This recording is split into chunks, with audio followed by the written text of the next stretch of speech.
Hello everyone, this is Sharon D and welcome back to our channel. On this episode, I'm going to share with you kung paano kayo makakapagbayad ng inyong Wi-Fi Globe at Home gamit lamang ang inyong cellphone through GCash. So, without further ado, let's get started!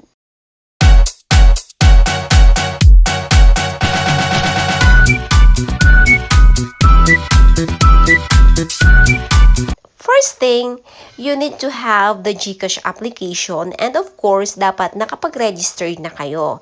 Ngayon, since ako meron na, i-open lang natin yung ating GCash. Pag nandito na kayo sa my home, hahanapin nyo lamang po yung bills. So, i-click natin yung bills. Tapos, you need to find out the cable and internet. I-click nyo ulit yung cable and internet. Pag na-click nyo na, hanapin nyo lang din po ulit yung Globe at Home. So, ayan po siya. Then, i-type nyo po kung magkano yung babayaran ninyo. So, kami, 1399. And then, select the type of your account. Meron kang dalawang pagpipilian dito. Either account or landline. Since yung sa atin is Wi-Fi, so, i-click natin yung account. Account lang siya. Tapos, done. Pag na-click nyo na yung done, i-type nyo naman yung 9 digits account number ninyo. So, automatic nang meron kami kasi palagi ako nagbabayad dito.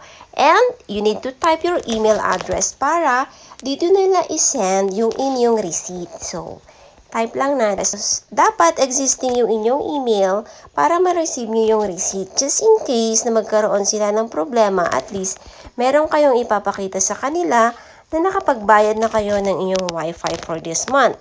Tapos, meron din ditong insurance. Do you want to protect your bills? Kami kasi, hindi na ako nag-protect ng bills. Kaya, i-click mo lang yung no. And then, click next. Review your account kung tama bago kayo mag-next. Okay? So, i-click na natin yung next. Tapos, review again the account kung tama ba yung account number na inilagay ninyo. Tapos, kung tama, i-click lang natin yung confirm. Pag na-click na natin yung confirm, ayan. So, eto na po yung ating receipt at marireceive nyo agad yun. Yun yung ating payment na pwede nyong ipakita kay Globe at Home just in case sabihin nila na hindi pa kayo nakapagbayad.